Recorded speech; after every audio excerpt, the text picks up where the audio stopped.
right here is this is the old New York Central and Selkirk Yard. It's the Albany Division headquarters for Conrail. This is January 31st, '99. That's the office itself, Selkirk Yard.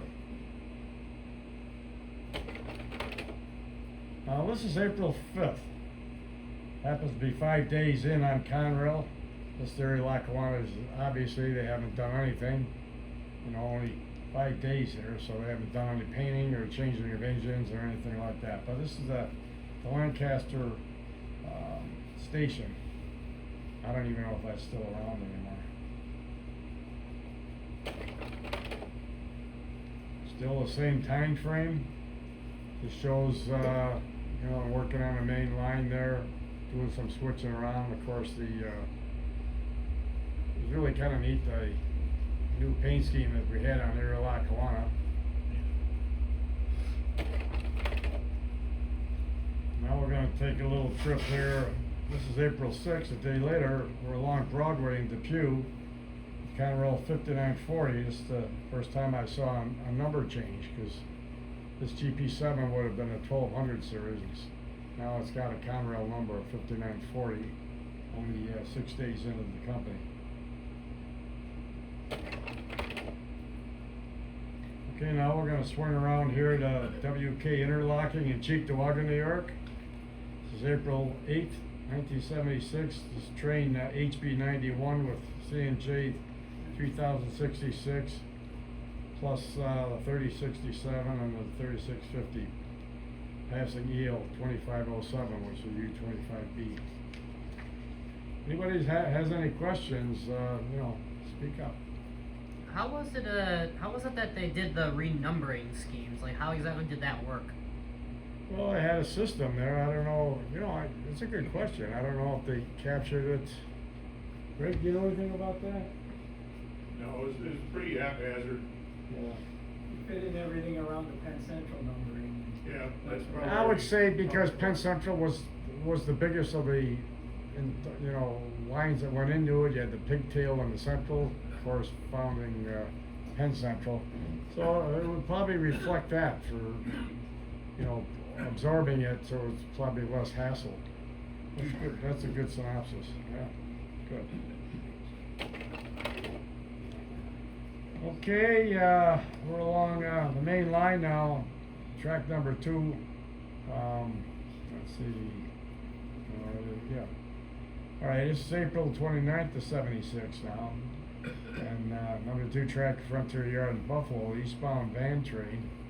Is being on the left here is on track number 2 and has a pair of E8As.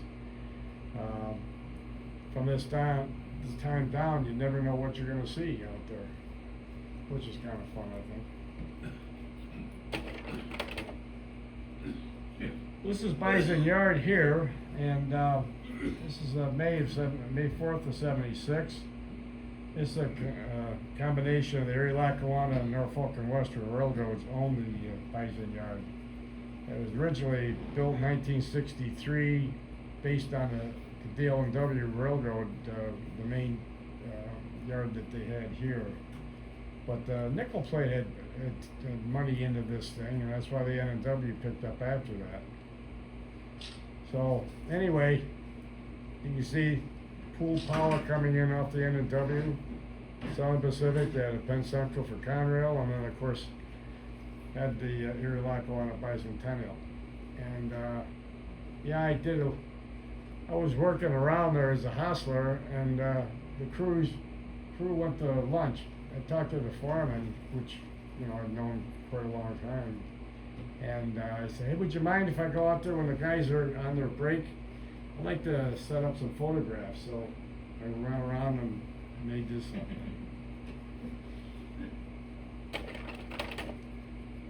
Okay, now we're going to go on to Pigtail, the old PRR now. This is Emporia MPA, PCU 25B 2511, leads on a coal train, June 8th to 76. Okay, we're at East Linden on the Erie track, Erie Lackawanna, of course. July 21st, 76. Got Penn Central 6086 on track 2 working their pusher job, awaiting D&H train. I'll get the signal to go. I'm the fireman on this job. So I kind of told the engineer, can you move it up a little bit or back a little? Okay, now we're over to July 31st, 76. We're in Bison Yard now, and Cheat Log, of course. So we have a pair of GP7s working west end of the hump yard near Harlem Road. And on this side of it, the trains, the cars that are made up here will be going to the north side for making up trains east or west. And you go a little bit to the right, and then you've got another jobs parallel with them, but they'll set up to go west and also east also, depending on what the trains are. Got the classic automobile carriers in that one. Oh yeah, there's all kinds of neat things, and you see the old PRR caboose in green. So anyway, all right. Let's see. We're at yeah, that's right.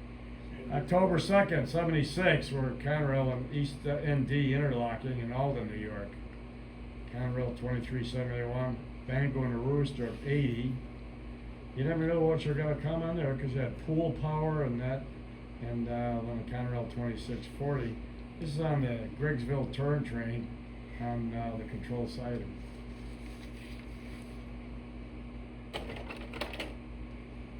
Okay, now we're going to jump to Syracuse. This is November 17th of 76, and we're in DeWitt Yard on the west end.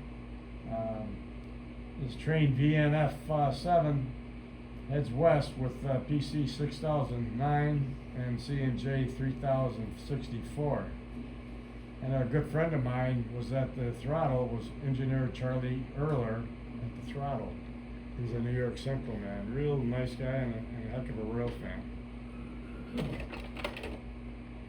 Okay, now we're going to go County Line Road in Alden again. Train JB3 in the Alden siding. With Lehigh Valley 313. I think I missed it. No, 8121. Forget that. Okay, 1 mile west of East Linden. 8121 on a maintenance away work train. You can see some of the guys working, throwing off ties and some fish plates or you know, they have on the maintenance away. So I was a fireman on this job also. So able to capture stuff like this. Okay, now we'll get to the Lehigh Valley one. Alright, JB3 in the Alden siding, Lehigh Valley 313, Penn Central 4009, and Conrail 6661. The light engine was on the main line. The westbound freight was on the control siding there. Okay, now we'll jump up November 25th of 76.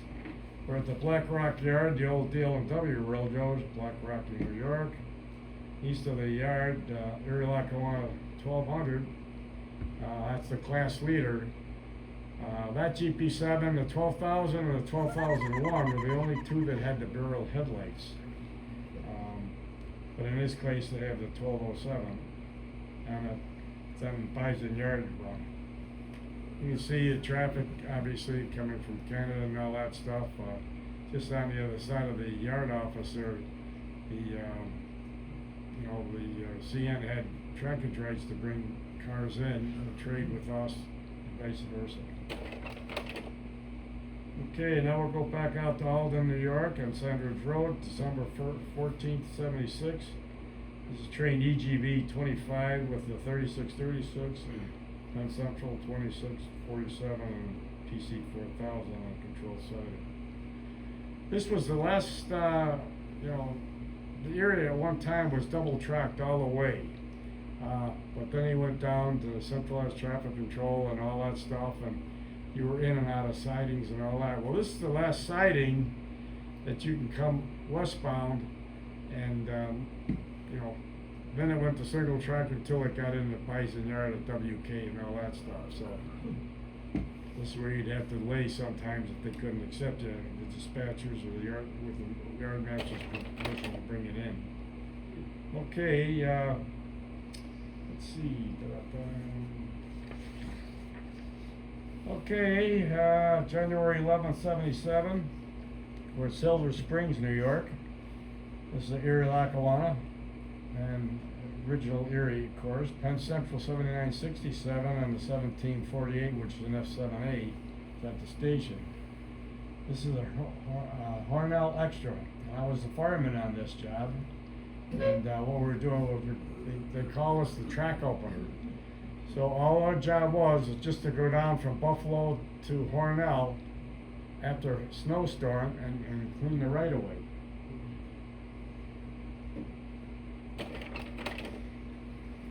All right, now we're going to go on a D&W property. This was on the old main line here, one of the double tracks that the D&W had coming into Buffalo. This is March 8th of 77. And we're in Depew, New York. It's the 5931, again, the number change now. And 1201 near the Dresser Corporation plant. Got a lot of business out of there. Okay, can't get this thing any brighter, unfortunately, but we got the 5788 in Bison Yard here on April 10th of 77.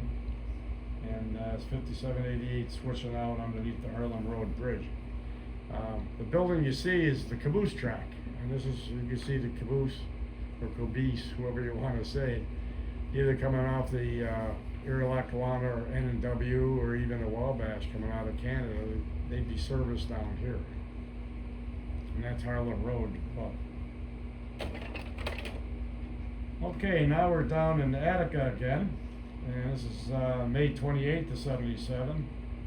We're just west of the, or east of the station, and right here is what the 8125 is on number 1 main at AT Interlocking, and it was, the engine was a pusher detail. Now, the main line of the Erie is to the right. They have a couple tracks to the yard. Prison's just up maybe about a tenth of a mile. But the track on the left is beginning of the Rochester Division. You go down about a mile and a half, and then all of a sudden, the Lackawanna men would have their trains to go to, go on to D&W, and their trackage to go east. Each one had their own. The Erie and the D&W had their preference, first priority, who's on what railroad. It's a little closer up. I asked that guy if he'd stop for a minute so I can take a picture of him on the caboose.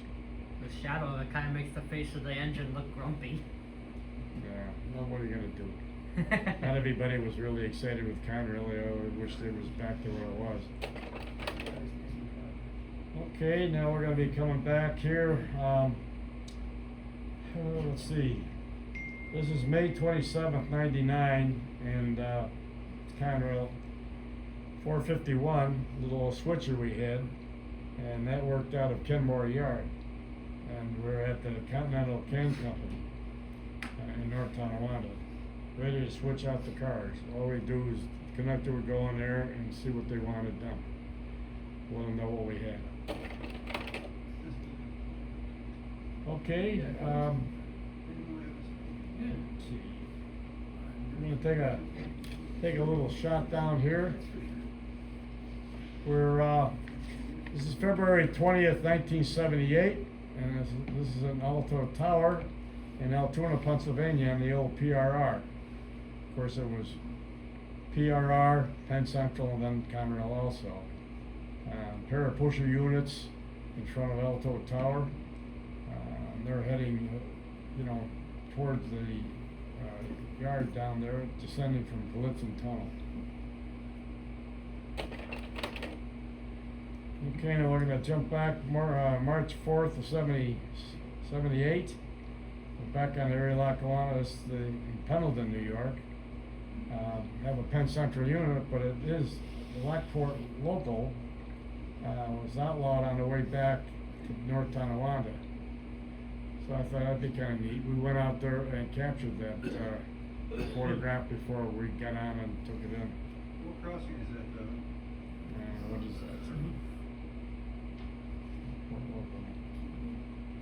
No, Tunnel. Yeah, I didn't put the road down, I forgot, it's so many years ago.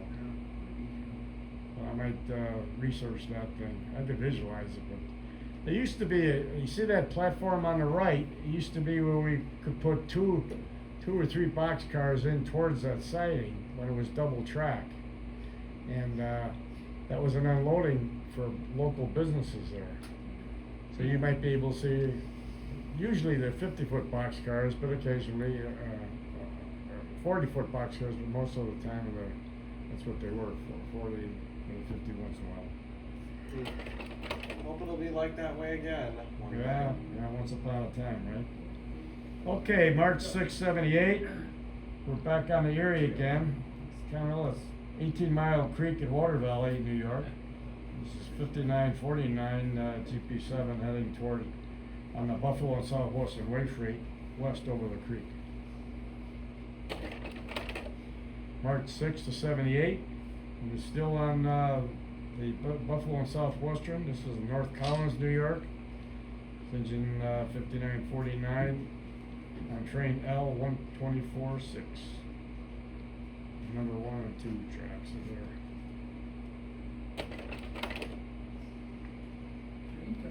Okay, yeah, better get out of the way, huh? It's okay. Geez, I guess it looks like he was moving, wasn't it? But I guess you have to grab the shot. Now you have the hotbox detector right behind you. This is Dale, New York. And this train BIEN, Buffalo and Noah, number 2, going east at 2552 on the point, December 76. Same train, same day, of course. Now we're back in Silver Springs, and same train, like I say, it's pulling up on the main line. As you can see by the exhaust, they're moving right along. That engine on the right, I'm almost across from the depot. That would be the local there that was just waiting to get their time frame when all the traffic got through.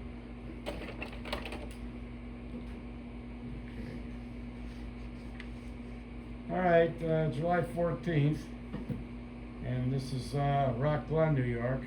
Train BICR4, Conrail 6173 plus 2, leading the train eastward. Coming off control siding, of course. Alrighty. Alright, we got 6350 here. Okay, this is May 12th of 1980. Penn Central and New York Centrals at Hogback Road east of Palmyra, New York. This on the head end of maintenance weight ballast cleaner work train. As you can see, anybody who's worked on a railroad or seen a track side, you can see the whole train. All they did was, fix the track up and basically the main thrust was to clean the ballast. So they absorb a lot of the ballast, clean it up, and then put it back and redo. Okay, May 20th of 80, CP 34 on track 2. What was this? Yeah, okay. That's the same one then, 6350 ballast cleaner. Alright, he's going west. This is a shot I suppose a lot of you have already seen, but the Genesee River at Letchworth State Park Bridge. I took this as we're going on an eastbound train. The reason I could say that is, I looked out the fireman's window when I was working down the Hornell, and sure it would have been nice to have a little more foliage, but you do what you can. I don't mind. I'm getting paid to ride. It's on train BUOI 7. Okay, semaphores. I love these things. All right, this is October 17th. Again, I'm running a train right now. You can see the Conrail blue. Engineer's view of BUOI 7 again, with 3 units at signal 341 2B. That means track 2 east of Canastota, New York. the pinnacle on that, it's the pointed thing, you know, you can see obviously the signal, but to the left is a pinnacle which stands about, I think 5.5 or 6 inches high. And I've never seen the pinnacle, which is tops the pipe where the wires go and all that stuff. But it's very ornate in that. One of those things fell off one day and ended up in my garage for some reason. Probably in a banana box. So it's the same, yeah, banana box number 2,312 and a half. I remember moving that one. Yeah, yeah. So anyway, same train, this is further up, we got a little more foliage here, which I was hoping for. At this point, it was elongated past Hornell, and we went further east. That's where we stayed to come back. A little shot of the rear of our train from the fireman's side.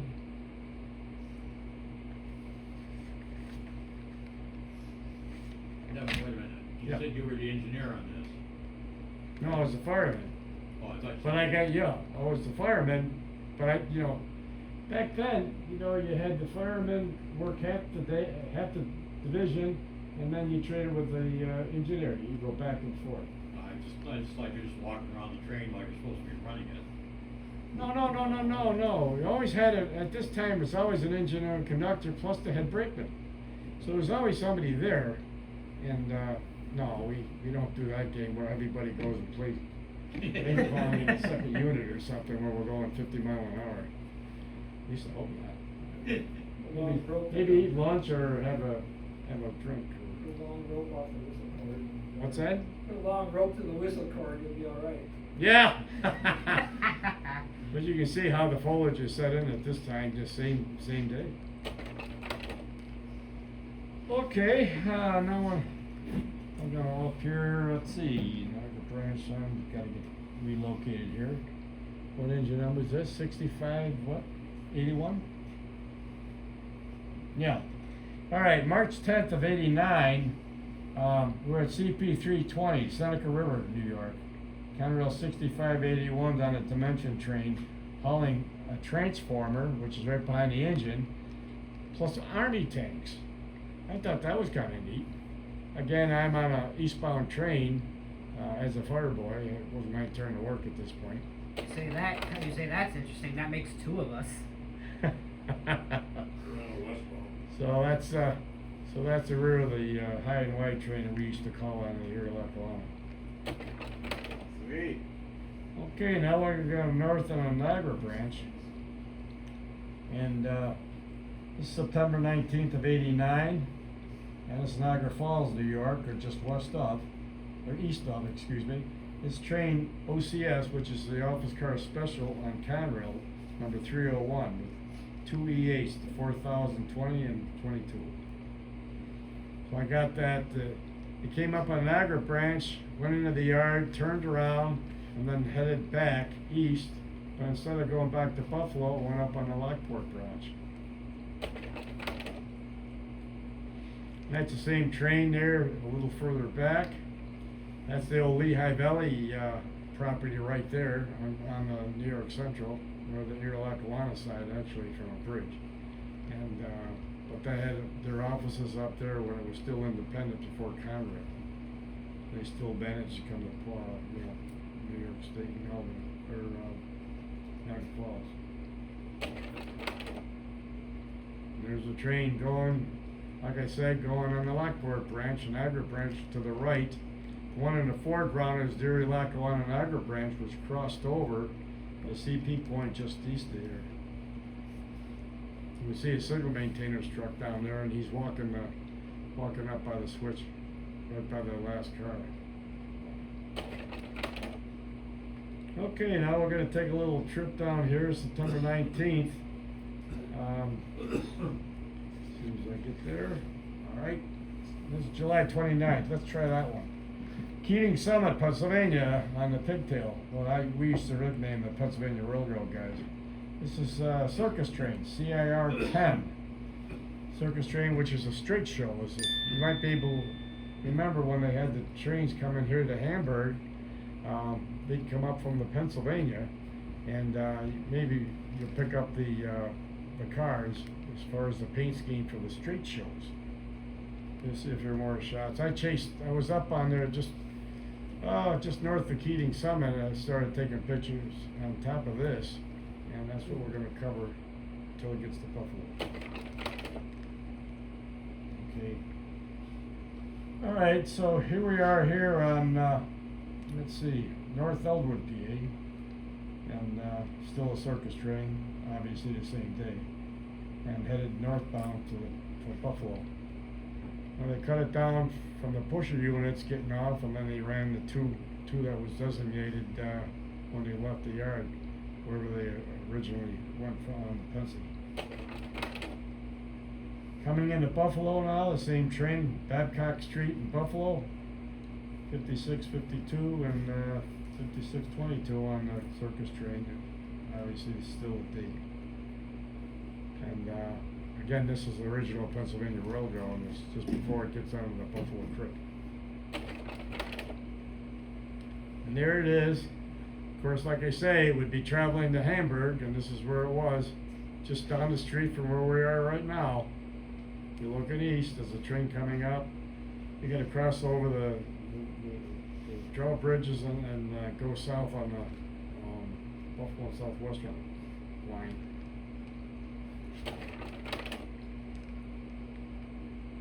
And that's just, can you see our building someplace around there? It's pretty close. Just where you're sitting. So I'm on the D&W, original D&W passenger main. That's the bridge that I'm on now. We're still up there. And then a local on the left side, passing it. Right now, they're waiting for the pilot to get on the railroad so they can bring the train down to Hamburg.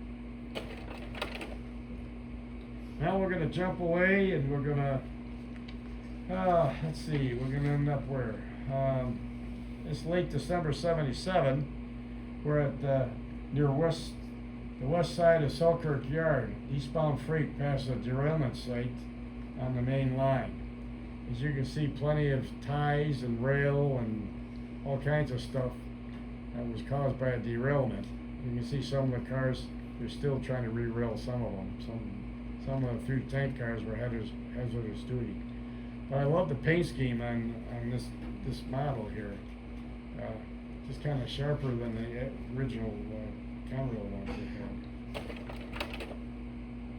Okay, now we're going to remain on the east side here. And this is Selkirk Yard here, of course.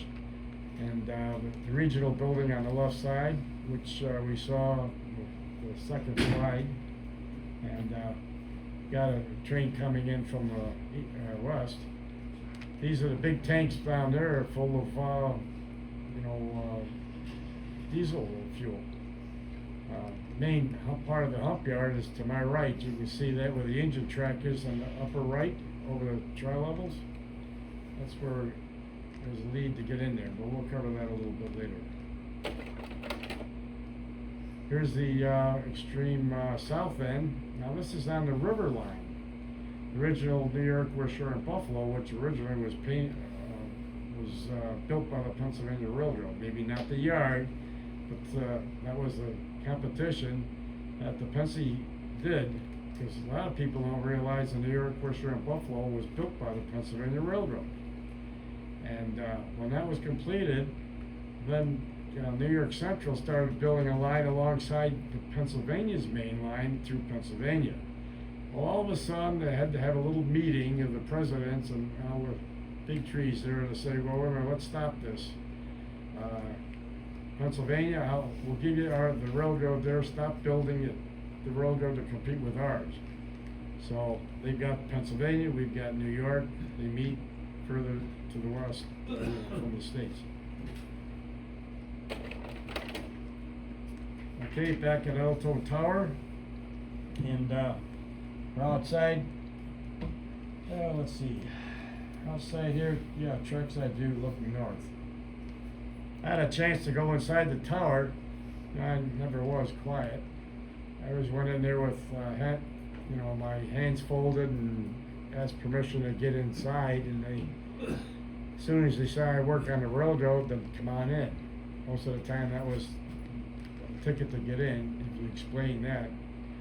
You know, you get some people that are rail fans and all that stuff, and I'm sure they entered in or they got familiar with the area and the operators.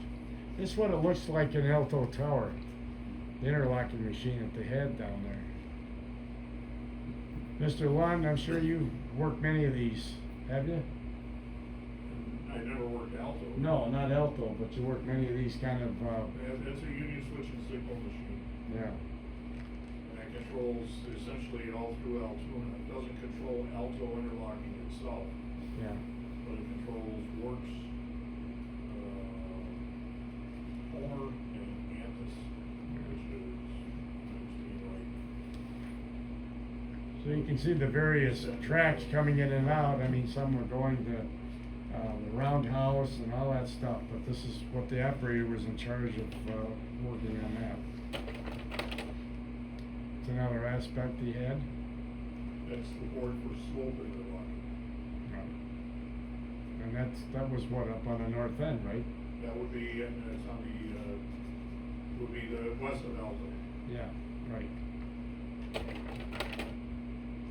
Okay, we're still in the area, that's still Alto Tower, you're looking east. You got pusher units, you got one set here just waiting for business, and the other guys on the left there whenever they're gonna be called in unit. Just beyond the signal bridge on the other side of the bridge is an Amtrak station there. Used to be the Pennsylvania's passenger service, of course. Now we're gonna take a little trip to Conrail Yard, just to the east where we are. There were in the last program. And let's see, let me get that caught up here.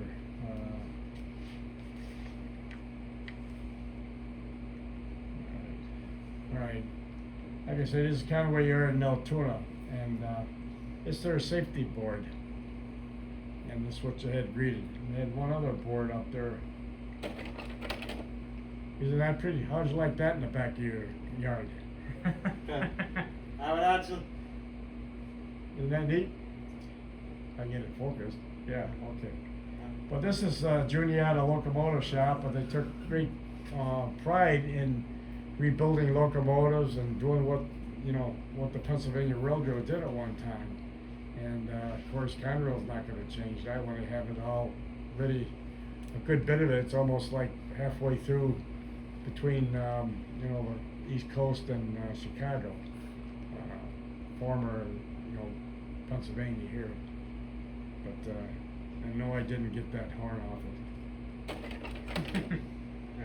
Well, there's just on the other side of where I shot that is the east side of the engine house. This is where the back shops were, and of course the turntable and all that stuff. There's power getting done. One's waiting to go in. They had it all over the place. So you can see the amount of tracks that went into the building itself to work on it internally and externally. Quite an adventure. I wish I had time to go in there and see what it was like internally. It would have been something else. But here's the other side of the, all their engines waiting to be either serviced or put back when they're called to service. Really kind of neat when, a lot of rail fans wouldn't be able to get in on it. I didn't have any trouble. I suppose anybody that's a rail fan in that area probably befriended people and, get to know what you can do and what you can't do, maybe different time frames and that. Okay, now here we are just east of Alto Tower again. You can see another pair of pusher units. You can see the platform for the Amtrak passenger station in the distance there. Of course, we're still down the track here. You got a pair of pushers on there. Just in the start of pushing a train up the Gulf Summit. I'll be all right. Pushing it up to, up the line to the top end. Yeah. So, yeah, it's 6362 and 6370 the pusher set on the rear.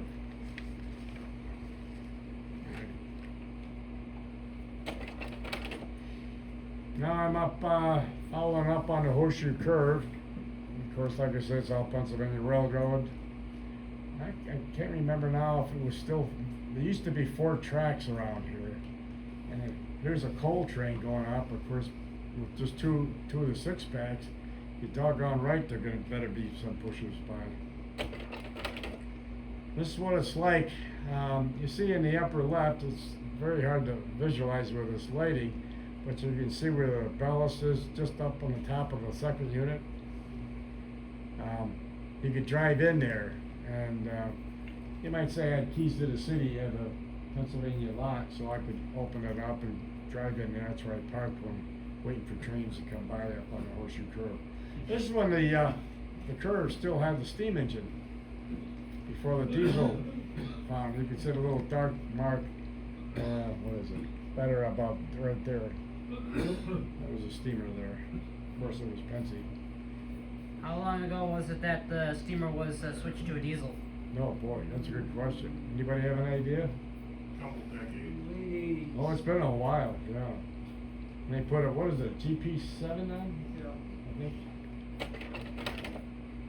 Okay, MO Tower, that's the top of the hill, you know, that the railroad had, and it's called Gallitzin, and let's see what else we got here. It's actually impressive. Yeah, this is September 1st, 93. I don't know if I mentioned that before or not.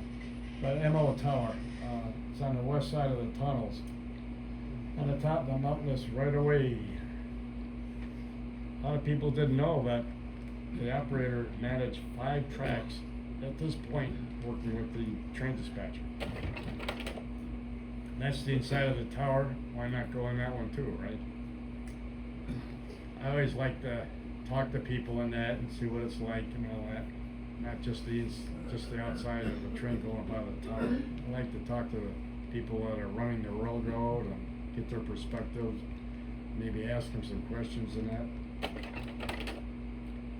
So here I am just west of the tower, maybe about 15-20 feet. And here's the amount of trackage that are leaving up there on top of the hill. Because they had 2 major tunnels. There was 2 or 3. Anyway, you can see the 3 track and then the 2 here. Now we're going to take a little trip back to Buffalo. Actually, we're at Niagara Falls now. WNYRHS is October 31st of 98. And this is conductor Don Hetrick. He worked on the Niagara Junction Railway as a trackman. And then he took a promotion to come in the train service. And he was my conductor. I was working this job right that day on the job YANF10. That's yard, NA, and NF obviously stands for Niagara Falls. And the engine was 9581, which you'll see later. He's looking at you like, why aren't you on the engine? Yeah, who's running? Well, we're not. I stopped it. This is just out of the engine house up there. And I stopped a good location. I said, hey, come over here. I want to get down and take a picture of you. So I got off and he got over there and make it look like he was doing something. But he was a good worker. He's a good worker. I enjoyed it. Good personality and all that. But the day didn't go as well as we had thought, and that'll be down the road.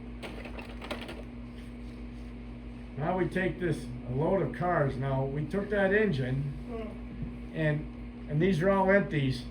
This is the Niagara Junction Railway, and these are all empties. They're going in the yard up there on the junction, in what we call foot yard, FOOTE.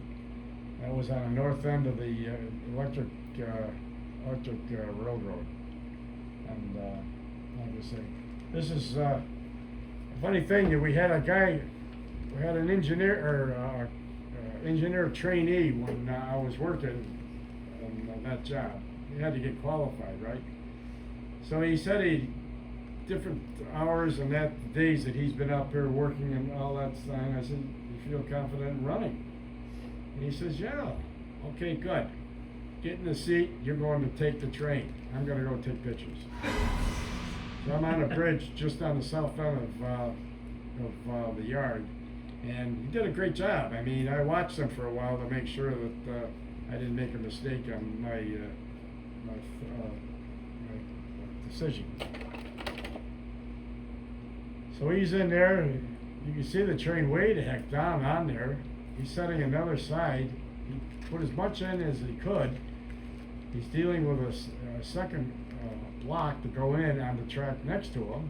Those are the two engines we had on the road, of course. And everything seemed to be okay. Hey, one of them is still in the yard nearby to this very day, right? Yeah. I don't know what's there.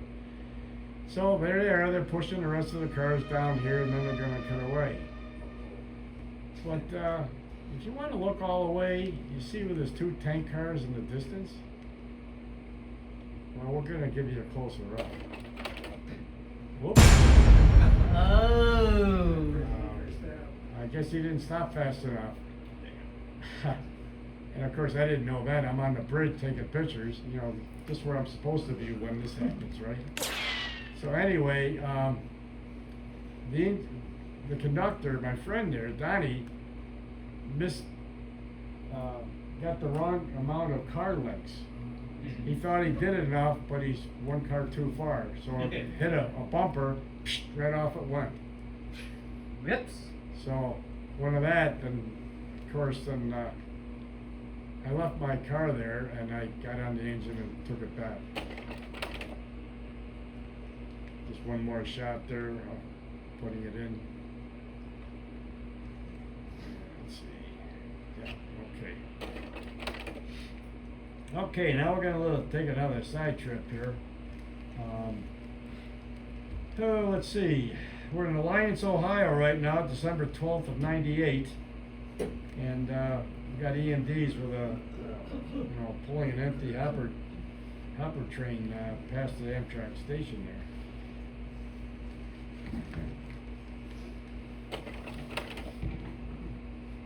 Still the same date there, December 12th. And you got a pair of light engines heading back by the station here on another section of their track. Now we're going to jump to Dunkirk, New York. It's February 6th of '98. And does anybody know where AK Tower is? Have you heard of it? In Dunkirk? All right. Now, from the west side, you had double tracked into Buffalo. Greg, what was the West Point before the nickel plate spurred off from the Chautauqua branch? BM Tower in Brockton. BM Tower in Brockton. I did a photo study of that and I couldn't remember it. All right, so the Pennsylvania Chautauqua branch went from there to FW Tower on the north side. And then the nickel plate, their main line was parallel with it, so they used both tracks for passenger and freight. And now you enter Dunkirk, and this is what you call the DAB&P, Dunkirk, Allegheny Valley, and Pittsburgh Railroad. That the interlocking is done by GB, or AK Tower. I spent a lot of time there. Frankly, I got to the point when my grandfather died. He just lived on Main Street down the tracks a little bit, 15 car lengths. That's why I kind of drove around here and walked around on my bicycle and went up to the tower and all that. I got acquainted with the operator first trick, R.S. Barton. Everybody used to call him Bart for short. I think he was 110 years old when he was working first trip there. It seems like it. Real nice, quiet guy. After my grandfather died, as a sidestep, I told him I wouldn't be able to come anymore. I said, don't worry about it. Let me talk to your parents. So when I go visit, I stay at his house. A week at a time or something, on a vacation or something like that. I stay at his house and go to work with him. Now I'm out there taking pictures, on a DAB&P. He's headed north, or south, excuse me. And that went into Pennsylvania. I almost went due south at this point here. Same job. on the DV&P, and this is that Red Wing company. A lot of business there, as you can see the corn products they're putting into it. It's on the job YADU, obviously yard, DU for Dunkirk, 10, switched out the plant. And there's the plant there. Oh, yeah, anyway. Is it still here? I don't know. I haven't been back there in decades, actually. There wasn't any reason to go back there, some of the relatives. Which one is that, the ice cream? No, this is the Red Wing company. Red Wing Foods is not there anymore. Yeah, Red Wing. Well, whatever is there is there. This is when I took this picture in '98. Where's Hershey's had a line, so that way we could salvage some of the peanut line. Oh yeah? Huh. Oh, I'm just reminiscing on my old hometown of Well, Akron. it's okay. If you want to, you can get up and talk to people. No, I'm only kidding. Oh. You I'm got afraid he was me. gonna do that. Okay, anyway, here, this is Just July for the 31st of '98. We're in Ashtabula Harbor, Ashtabula, Ohio, of course. And this is 3309, which I thought was kind of neat. You look at the front of the engine, and it was a remote switching engine. So you can see the ship in the back, the Great Lakes ship, and they've has, I guess I believe it's iron ore. You can see it actually being, lifted up and into piles, and then they had tractors and bulldozers and that would put them in on the open gondolas. Did you see it? I don't know if you. No, that's not a remote, that's what's known as a helper link. Was that right? That's correct.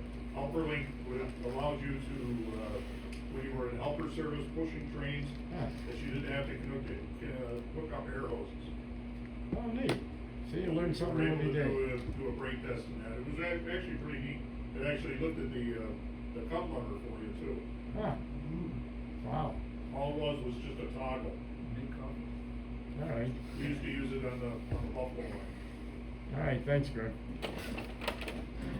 Okay, another view up from a tower they had there that you can see now how big the piles are, and you can see the harbor coming in, and of course Lake Erie up on the backside. I can get an idea of the amount of cars are in the yard at any given time. Look how big those piles are getting, huh? Of course, Lake Erie in the distance.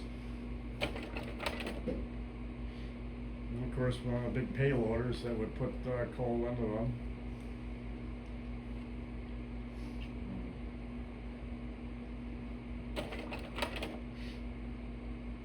And now at the harbor here, this is JM Tower, Ashtabula Harbor. Of course, all the same day here. It's 2562 and 2561 heading south over the lift bridge. There's like fresh coats of paint on those babies. It is, yeah. A lot of these things are pretty sharp out of the paint shop.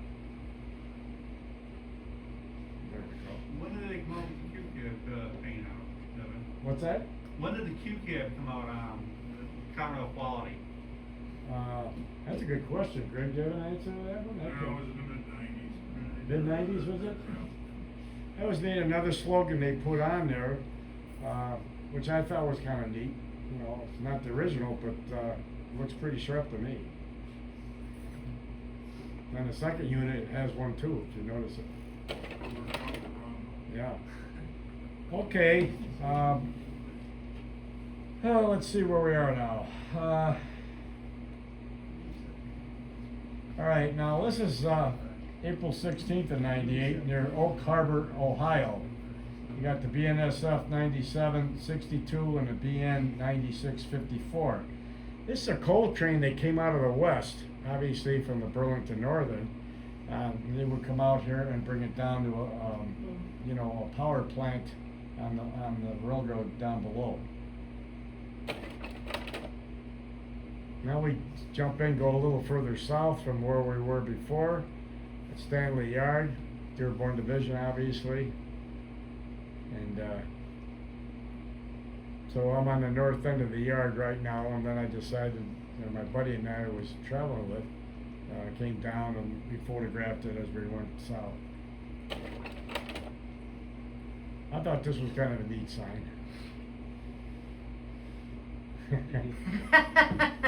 Is that a safety message or what? Miss him every day. Yeah. Okay, on the north end of the yard, at Stanley Yard, you know, you have this, says the next Toledo and Ohio Central. And, Kilo and Sea Ranch. yeah. Okay, yeah, north end. That's the tower they had down there. And then on the other end, they had a hump, just similar somewhat to Buffalo. But this yard master on the other end of the yard. And there it is, the yard master doing the hump matters. Is that loco with a road slug? Yeah. Right on. Oh yeah, I mean, That's a yard slug. we had that in Buffalo. Many times I had that for power when I went to work. Yeah. I remember, It was, what was it, a 6-pack Elko, wasn't it? Yeah, it was usually top Alco 6 axle. Yeah. reminds me of, I think it was like 2011, like a huge train came down the Expensi through the Alma area. Yeah. That thing had 11 locos on it, and it had at least 4 of those slugs on it. It could have been a diesel move too, also. Because I mean- that will not obviously isn't going to respond unless it's from the control of the engine it's hooked up to, of course. But that must have been something to see. It was indeed, because I'm pretty sure at least a couple of those locos, and I don't know why, but I think at least a couple of those locos were painted in the colors of the Monongahela. Oh yeah. What the heck they were doing on the Pennsy? I'm like, okay. Yeah, the MGA. Okay, now we're going to have a little trip back up in New York State. And this is July 1st of '89. And funny thing about this is the Niagara branch in Tonawanda. And who do you think was, having a fan trip? Anybody guess? It's Well, just- you're here, you have the pictures, so you. WNYRHS. No. This is one of the trips the Western New York Railway Historical Society started. Wow. Isn't that neat? Yeah, And what it it was is is we picked it up downtown, and we're going through North Tonawanda now, around the curves and through North Tonawanda, and we eventually went up onto the Somerset Railroad. We went around the whole track like when I was fireman and an engineer, taking coal trains down there. We took the passenger train this day. Was the locomotive specially picked, or it was just by chance? No, it was what was given to us. You know, we can do just so much. All we want to do is, and I can't think of how many cars we had. No, I got it down here. Now I can read. It's a 20-car train. I wouldn't be surprised if that was the oldest one in the yard, and they just figured, No, "Eh, that was, fits." the Yeah. C-39 is pretty brand new, Oh, Yeah, that's good shape. I love the design. Yeah, we did a lot of good publicity in the beginning of our organization too, to be able to manifest this. Like I say, you know, there were 7 of us that started this in 1980, and we never looked back. We always wanted to improve and do things. Hope the engine made it. Now it's the same trip now, coming back with the 3 units. That's Lower Town, and this guy's headed from the Somerset plant up to get on the Niagara branch of or the Lockport branch of the old New York Central. Well, this is our train. You can only see so much. Of course, I'm running after that thing, so I had to get in the car and get skedaddle so I can go up the road and get some more pictures. I forget what was supposed to be on the point on that train though, Devin. What's that? It was supposed to be 765. On the first shot. Was- Yeah, it first might shot be. was one of the regular federal Yeah. trips. Yeah, that's right. There was a time where we were supposed to have a steam engine and then it went down the tubes on us. Anybody know where we are right now? In winter. Yeah, okay, that's a good one. Anybody got a location? Rochester? No. Bison? That's it, Bison Yard. And we're Halstead Avenue. It's January 21st, 1977. What do you think happened that earlier in the month? Blizzard of '77 occurred. And they still had an embargo on Buffalo that you couldn't drive in unless you had certain, like fire department, police, road owners were included in this thing that could go by in existence there to be able to do functions that were mandated. It was very important that we found work. So this is like a Wabash train that came in. I'm looking at the start of the Black Rock branch to the right. Got a 3-story building to the left of me, which was Dale and W, because that was originally built on there.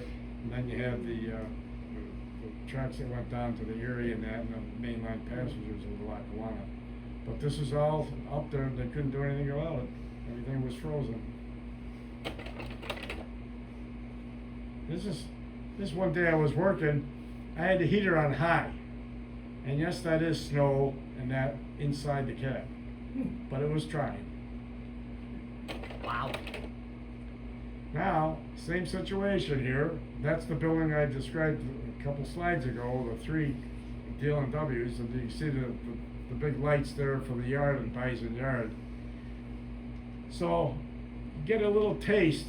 They, with the embargo, they still had bulldozers and all that stuff just to try to get the tracks open, get the roads open so guys can come to work, and because the trains aren't going to stop. They don't want to be sitting there. So what they do is they ordered out a lot of them. They rented out, they had some railroad dump trucks and that, but they had to go out and get other ones. They'd load them up, and this is a pond right here in the foreground. And all that snow was sitting on part of the pond. And there was a Y there that went up and around. You could Y power down on a Dale and W, and then the Black Rock branch of the Lackawanna also. Sheesh. But it's all solid. I always got a kick out of that. I said, geez, I'm glad it didn't in the side of my house here. 50-foot boxcar that said, oh yeah, well, let's get an idea of what the Blizzard of 77 looked to people. I'm at SK Yard right here, and the yard office is to my right. But I thought, boy, this is kind of a neat picture. Now we're going to go down on the Bison Yard, or Frontier Yard now. And of course you got the payloader. I'm right next to the hump tower on the right. On the left is Broadway, so you can get it, and we're looking west. Now, how far can you see all the way down these gondolas right to the bridge back there where the Lackawanna went over, Yeah. all full of snow. And that was their job. There had a lot of these out there, these payloaders, pick up the snow, put them in that, and get them out of Buffalo. People Sounds don't about realize what some industries have to go through. Is it true that they took that south far enough just to What's that? melt? They just took the trains far enough south to melt in the No, Pennsylvania or they something? they went south. Yeah, they went They south. actually said, maybe Tennessee, Virginia, or something like Well, that. that far. Yeah. Oh yeah, they went. They want to get them done as soon as possible so they can get back and get more. Service, yeah. That was something. Anybody did that. I had a chance to go out in the time, but do some photographs, and there was a derailed snow plow on the Niagara branch, right downtown Buffalo, and I heard about it, and I heard now. The New York Central had what was that, what was it built? 1896. 1896 was a rotary snowplow, and it was located north of Syracuse. So they got that to come to Buffalo, and they were going through all the yards. I mean, when I got out there with a friend of mine by the name of Jim Crosby, we went out, and the embargo, like I said, was still on. I parked right next to the 190 that went along the Niagara River. So I'm out there. Of course, I had no business there. So all of a sudden, a police officer comes up and she says, there's an embargo on Buffalo. I said, yeah, I work on a railroad. Oh, okay, he said. He says, and that guy's with me. I told him he was a railroader, I just said he's with me. You know, if he takes that for what it was. But you should see the picture as I got. I walked, that plow was off a little, it was derailed, that's the whole thing. They had to get that rotary plow to get up to it so they could re-rail it. Now, with a thing derailed, you got about, maybe about 600 or 700 feet, and you're looking at Lake Erie. And all it was is all that snow coming, picking up right off the lake, right up over the top. But where's it gonna drop? As soon as it gets to land, the temperature change. It'll drop there. And I got one shot when they did it, and I got movies. I got movies of them coming right at me, and I wasn't gonna leave. Why not? I know they aren't gonna hit the plow because I'm back there by where the guy sat. Didn't you say that you stepped like literally right from the snow onto the top of the plow? Well, that's what I was gonna say. Thanks for mentioning it. Of course, you gotta say, shut up, Devan, and keep going here. But that's what I did. I literally, with that, I had about 1.5 feet between the snow mount and on top of the rotary, on top of the snow plow. And I've got slides of that too, and it was not encompassed in this situation, but I've got programs and videos of all that, or movies and all that stuff on the rotary plow. I'm on top of that thing as this thing's whirling around, throwing the snow with the backdrop of Buffalo, which I thought was really kind of neat. All right, I'll show it. How often do they run a rotary plow downtown?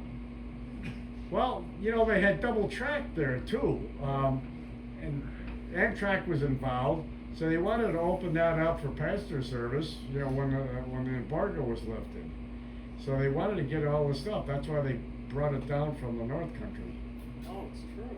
Yeah. Down from One was the Christmas one. Well, see, that's the rotary plow here. That's over at Frontier Yard at the service track there, and just along with some engines. This is taken way after the storm, but I thought I'd throw that in there to show what the plow looked like. brought it down from the hoe jack, right? Yeah. With a classic Alco in tow. What's that? With a classic Alco with towing it. Oh yeah. Go Okay. for the Hojack. The old Know old that. jack. All right, let me see if I can catch up with where that guy was. Got off on a tangent here. Well, I guess I did go. No, 16. Let's see. Bear with me there, guys. I'm a girl.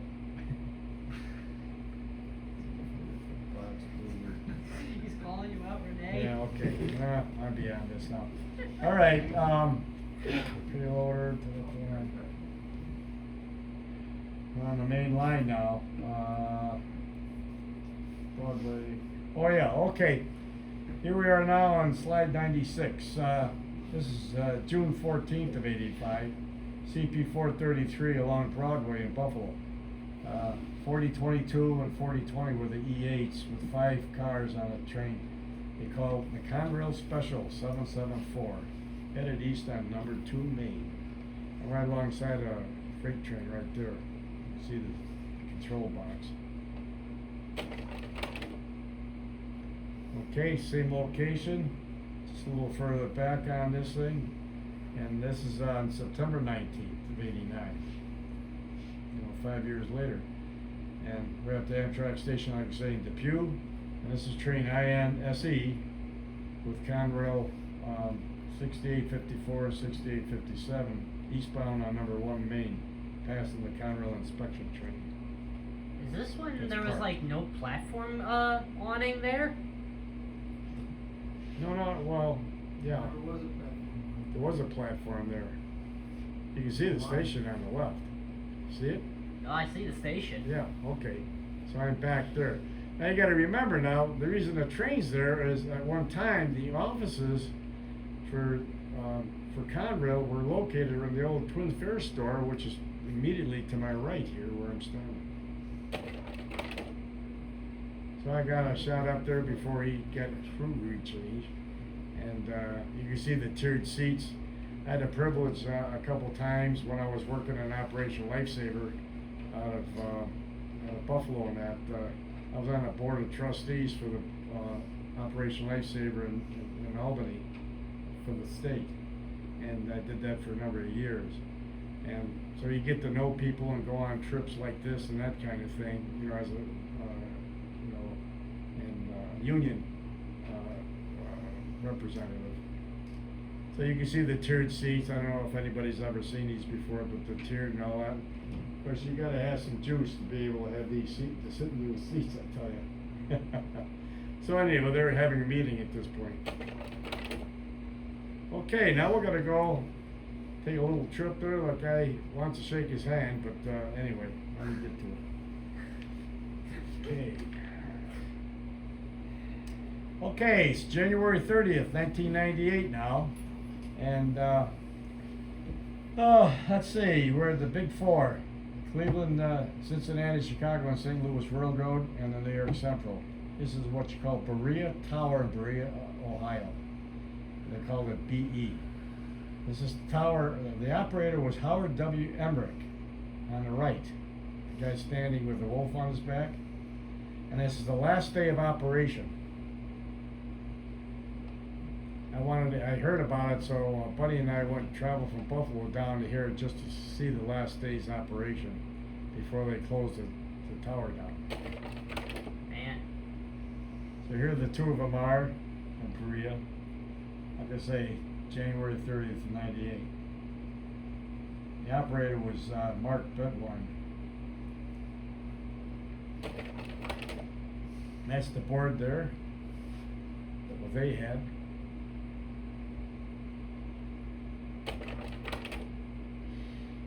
Pistol grips. Mr. Lund had enough switching switches and signals with those things in the towers that he's been in through Buffalo and how many other locations, Greg? These were the same type of letters that were in tower 48 and 49. Yeah, it's all on the New York Central. Yeah. We used to call them vice grips instead of pistol grips. Is that what it was? Yeah. Okay, now I'm gonna get back on railroading up here. Let's see. Now we're August 18th of 1989, and we're regressing to and from different locations. We're at the Ebenezer secondary track in Buffalo. I was running the engine. It was taken from a cab on the 9579 of the engine that we're on this UDN train 700 coming up on the pigtail. You can see it all that Lake Erie and Western hoppers. It was a UDN train 700, full from the south. All right. Now it jumped down to Olean Yard. This is October 27th of 88, and GP 35 on the west end of the yard. I didn't get a chance to do much more to encompass what I had down. I thought this was kind of different, just like a local ready to go out and do some switching on the west end.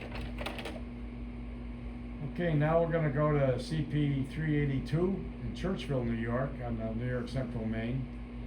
What's called the Buffalo Rochester turnaround. Well, I thought it was kind of neat with 3 GP7s pulling a train west. So that was pretty neat. Okay, now this is September 26th of 89. This is Frontier Yard on the north side, Cheektowaga, New York. Canadian National train number 331, that's their train, is on the south feeder track. Has a CN 5363 plus 2. Now what was neat about this, and it's the first time the Canadian National, they couldn't come in when they came in to deliver the materials to the U.S. railroads, they would come into Black Rock. They have a few tracks in there that would set the train in, and then the American railroads, different railroads would come up there, get the equipment, and then go. Now they got the agreement set up. Well, now they could just run the train all the way on the Black Rock branch, right in on the north end of Frontier Yard, and take it in. Now this was the first train, and I always like this. I got on a side note on that thing. Is the head brakeman would go back there, and instead of just cutting away and dumping the air, they'd go back there and they'd unhook the hoses after they close the angle cocks and let it off, and then they'd cut the thing off. Now, being what it was, a road foreman went down. He worked on the Lehigh Valley. He went down to watch, so I had to go down and take pictures of that. Little did I know, it was a great looking female great thing. And, well, I'm not gonna tell you what she was dressed in. Work pants, let's just call it that. And, so here I am with the camera. He's down there just checking to see what she's doing. So I get behind him. I got a picture of him looking at her, let's say in a stretch, yeah. When she's reaching across the knuckle to turn the angle cut. I said, but I would talk about a Kodak moment. Okay, now we're gonna jump out of there, and we're going to BC Target here. It's October 8th of '84. This was built by the Lakeshore, Michigan Southern Railroad in 1905. And the track in the foreground was the lead for the Buffalo Creek Railroad. The Compromise branch is the one after that, and this is when they switched the main lines from going up like it used to be on the New York Central mains. This is where they curved around and went on the two bridges. You know, one was for the nickel plate and the Pensy, and then the other one was owned by the Buffalo Creek. It was commandeered because that was included in Conrail. And they had it set up, and they go, what is it? Speed was 40 miles an hour, wasn't it, Greg? We're here? No, yeah, around here to get over the bridge and that. No, 30 miles. 30? Okay. He was an operator, that's why it depends on what he says. And that's the bridges I'm talking about.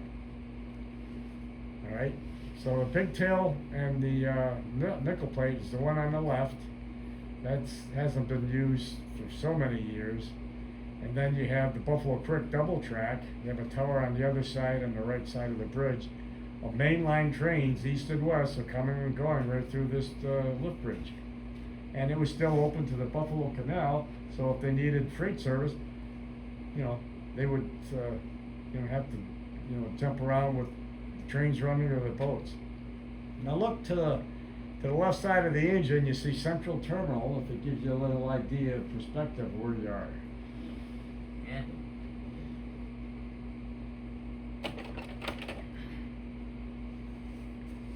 Okay, let's see. Okay, now we're up at Rock Glen. And this is July 14th of '79. This is train BICR 4 with power 61, 73, 21, 92, 1915, coming through the interlocking. I kind of like that shot. I mean, I was qualified running trains up and back and all that stuff. But always kind of neat about this dwarf signal, because of the location. It had to be lifted by a pipe so you could see it better over on a hump in the track there. Because if it was down on the ground, you'd have to go about half a gang closer to it, and if you have a good signal to go, you didn't want to stop because it was all on a grade. And if they know if they're going to stop, all right, then they're going to stop. But if it's clear or yellow, that means they can advance. So they don't want to stall coming into the Rock Glen.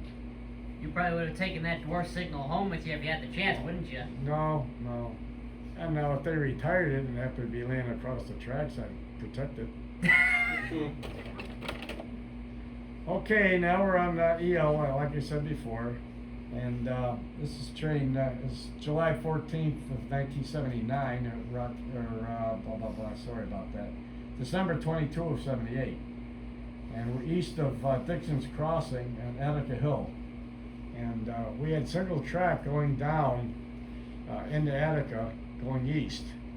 And then when you got it down in downtown, like I showed earlier, where you had the double track and the Rochester division left, you had the double track, and this is halfway up the hill. If you made it up maybe another 25, 30 car lengths, then you don't have to worry about doubling the hill.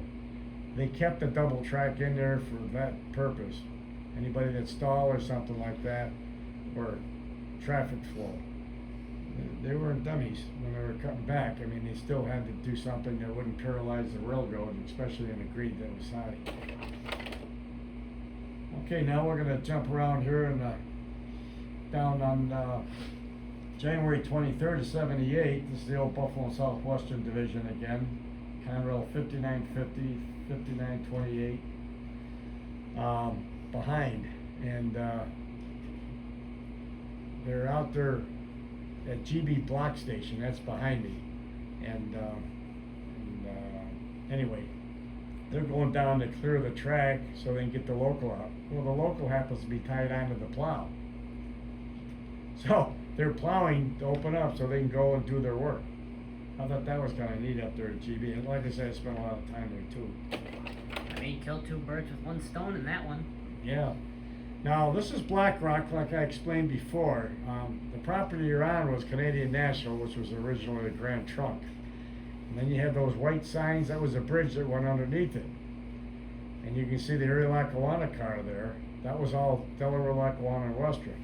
The yard office, crew room, and all that stuff was just on the right side. It looks like it's got a one-floor building.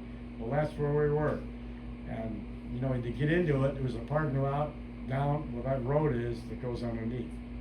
So this is where they used to trade off here east and west. Trains going to and from the CN and then back. Black Rock branch. And here's, you know, assortment of, you know, power going on the local. It's right down there in Black Rock, and you know, of course you have Penn Central and Erie Lackawanna, different paint schemes and all that kind of stuff, which was quite prevalent back then in the early years. All right, let's see where we are now. Oh yeah, it's April 29th of 76, and we're at the East Yard in Buffalo. Oh. No, wait a minute, nope, take that back. I missed the page. Yeah, April, then why is there snow on the, oh, we're here, of course. Yeah, that's right. Okay, you can go leave now. No, I'm only kidding. I know. I know. I'm kidding right back. Boy, go for it. I don't blame you. All right, let's see where I can find myself here now that I lost my trend. Okay. Nope, no, I'm not there yet. Jeez. Central. Let's see, Halstead. Oh boy. Okay, January 11th, 77. We're in Cheektowaga at WK Interlocking. It's the Hornell Extra. And this was the, like I said, a track opener. All they were to do was just to go out there. They're out sitting on the main line. The freight in the Bison Yard, you can see on the left side, which was built on the old DL&W main line, getting into the yard. So this is the passenger main that you have the home signal there. Okay, now we're back in Bison Yard, and at Halstead Avenue. It's July 27th, 76, not too far into Conrail. And this is, again, a different assortment of power. You had the Reading 2501 Penn Central units heading west. They cut off away from their train. Island Road is just in the distance. You could barely see it, but you can see some metal up there. That's what it is. So they're dropping by that 3-story DL&W office building. They go down and then take the power over to the house and get it serviced at the Bison Yard service track. There's a picture that I took here along Broadway. This is when you had,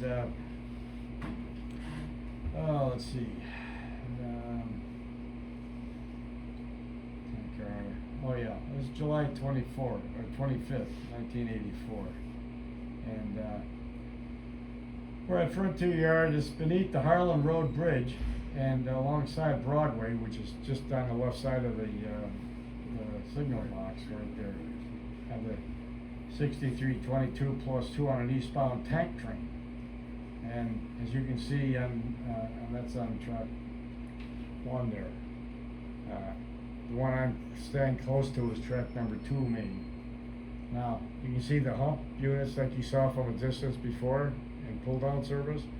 Now they're shoving up, and that's the hump tower up on the north. That's where the yard master is and the crews and all that below it. But the office building is just to the left there, just out of sight.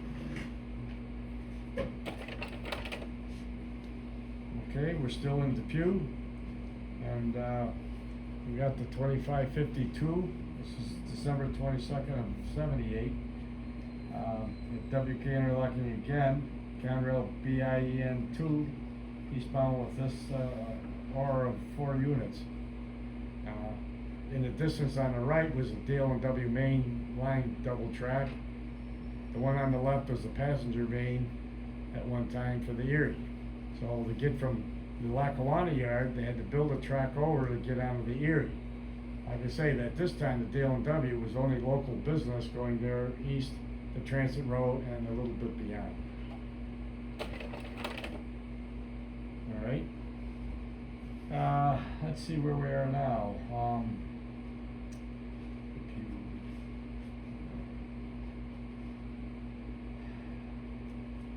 Okay, we're at Seneca Yard now. This is August 18th of '88, and we're at New York Central Yard, which of course was originally New York Central on the west end at Seneca.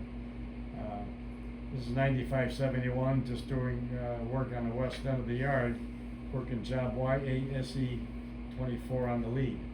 I just told the conductor that was switching cars back there. I had to get out for a minute, make it sound like I had to go to John or something. So I got out and took the picture. What's on the flat cars? Well, they're maintenance away. You see, like a crane. They don't, in the gondolas, probably where the booms are. Ah. Well, then we got some of those guys to help out with the yard. Yeah, well, whatever had to be done. Okay. Let's see. Moving right along here. Okay, now this is May 27th of '77, and it's the New York Penn Central New York Central Yard, North Tonawanda. It's the ex-Lehigh Valley Railroad engine, renumbered 8647, but you can see the Lehigh paint on it. I was gonna say, that's gotta be Lehigh. Oh, it is. So until they can get into the shop, and of course they like to get the main line engines to get it, the publicity and all that stuff. And it seemed like the locals and the yards, they get to paint the last, because, you know, the rest of them are absorbing, the people are absorbing throughout the whole Conrail system what it is. And, you know, what do you see in the yard? The yard employees and that, and the locals and you know, they'll see this stuff, they don't give much of a thought. So again, Penn Central in that, and of course you're looking at 1977 anyway. Another office car special here. And this is CP 433 Union Road in Cheektowaga. Inspection trade with 2 E8s and 9 cars. June 15th of '85. Now I take a little trip down south, east of Main Street and the underpass by Salamanca, New York. This is 3347 and 3304 on train OIEL. It's Oak Island, Elkhart, Indiana, number 9 on a westbound train on track number 1. I try to hit different locations. Now the old BRP B&O passenger station is just out of sight behind that caboose on the left. So you can maybe get an idea from there. Alright, now we're back up the Boundary Street in North Tonawanda again. We have a plow special. This was kind of neat too, because we had the Conrail plow 64566, 2 Conrail units, and then a plow on the other side, 64569 on the north end. And they're on track 1, and what their job was to open up the railroad, just to go back and forth at different, you know, track number 1, which is westbound, and the one in the foreground is track number 2, Cause Amtrak was running there in that time and all that stuff, so this thing would be shuttling back and forth wherever snow was to keep the track open for, you know, but not only passenger trains, the mainline freights, branch lines and all that stuff too. Alrighty, let's see, another one.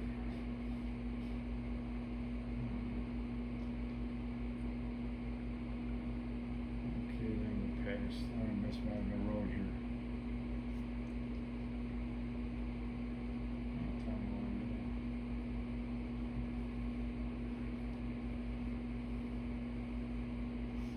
Oh, okay. This is Niagara Falls. I should be wondering because I'm an engineer on the job. Jesus. Okay, this is May 30th, 1999. What does that sound like? What happened May 30th, 1999? Independent Conrail acquisition. That's right. 2 days before Conrail went into CSX. This is the west end of the yard in Niagara Yard. Like I say, I was the engineer on the job. I said, look, I gotta stop and get a picture. The conductor I had was a real nice guy. And he says, yeah, go for it. Yeah, maybe we can pick up some overtime. So I posed different things. Like I say, it's just an example of what I had here on my last day of work.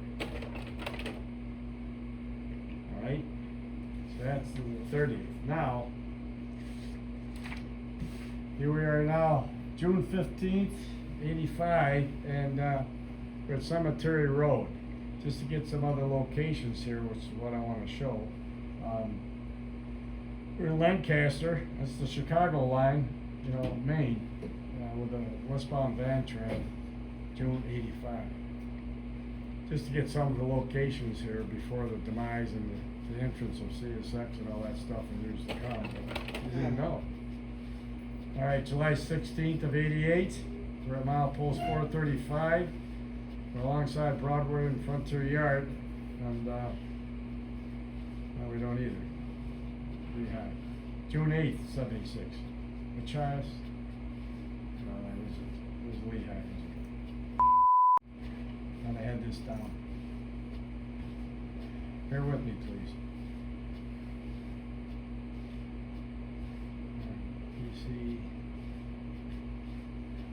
So 3150, no, it's 47.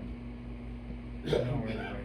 That's kind of, you can say Lehigh unit 4 times out. That's on the main line coming into Frontier Yard. Okay, obviously here we are at along Broadway again, milepost 435. You see an auto rock train coming in on the south side of the main line.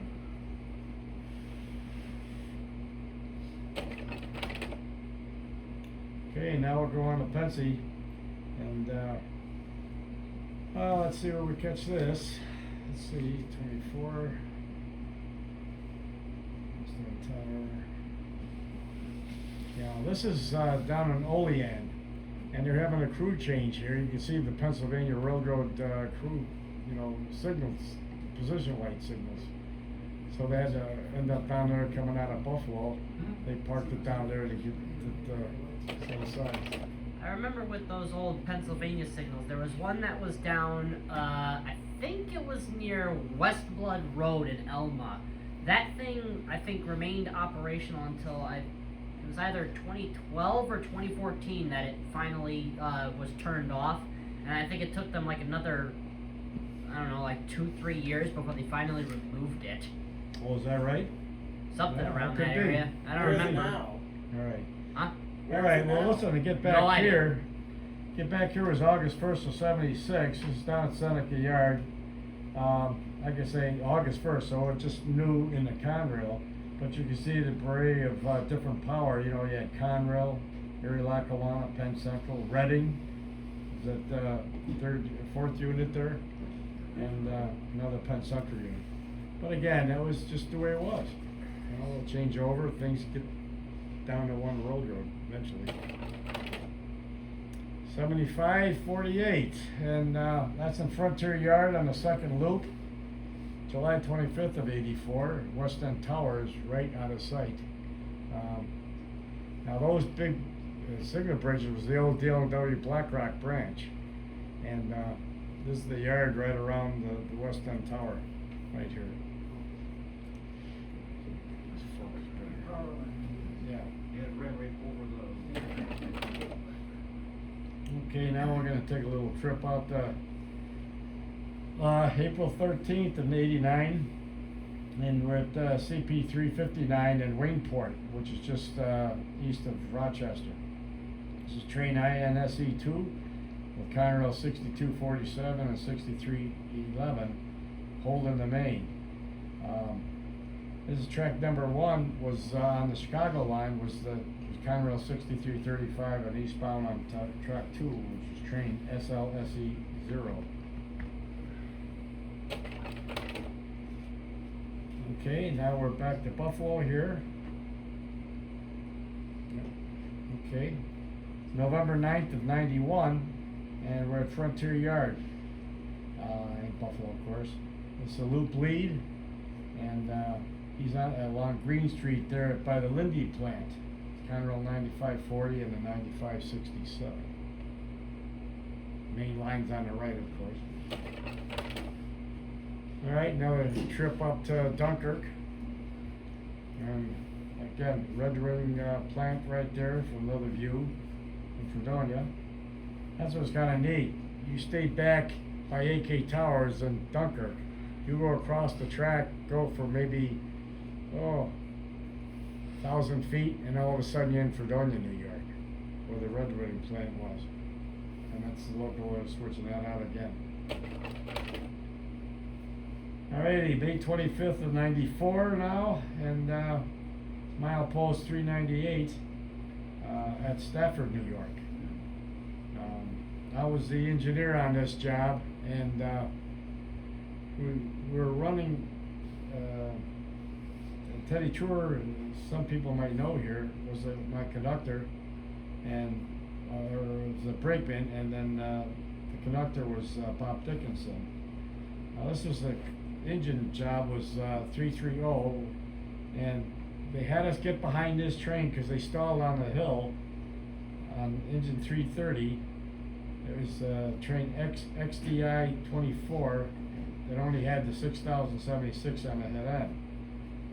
So like I say, we had behind on that thing, and we shoved it up the Byron Hill with the Batavia.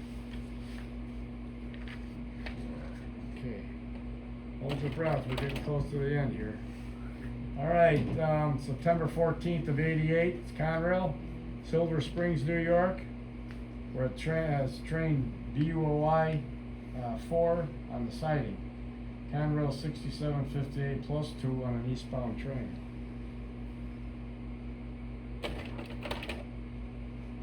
Okay, January 28th of '89, Buffalo Creek. Yeah. Ebenezer Secondary, right there by CP Draw in Buffalo. It's train UDN 416 with Conrail 7700 on the point, along with 3 other units. Okay, my birthday, November 22nd, 1988, back on the Buffalo Creek there at Ohio Street in Buffalo, across from the yard office. It just, SW 1500 9555. Adorable. I hope it made it. You like it, huh? Okay, good. You can sit there for a few minutes if you want to gather longer. I'm going to take a picture of it. Okay, Thanks. go for it. Thanks. Okay? What's that now? All right. We're going to step up to the plate here. Now we're, it's August 20th, 1988. We're at Frontier Yard again. And just normal work. 7538, or 34, excuse me. And 2 other units are in the South Yard on job YB SE 34. It was a night job that came in. I'm going to see if I can get this focused better.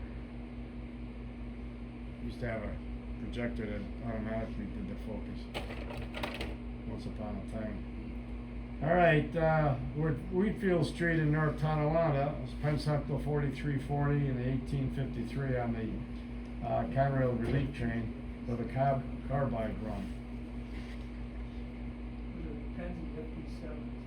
Yeah. Okay, and they were back here at September 19th of '89, where we had that CP 81 right there at the Lakeport branch, where another inspection train, the 301 was, and with 7 cars at this time.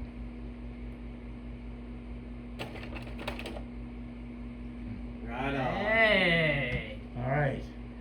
I had to throw something in for the Conrail, but this was the Pennsy GG1. I went down there on the northeast quarter and took pictures of the Gs.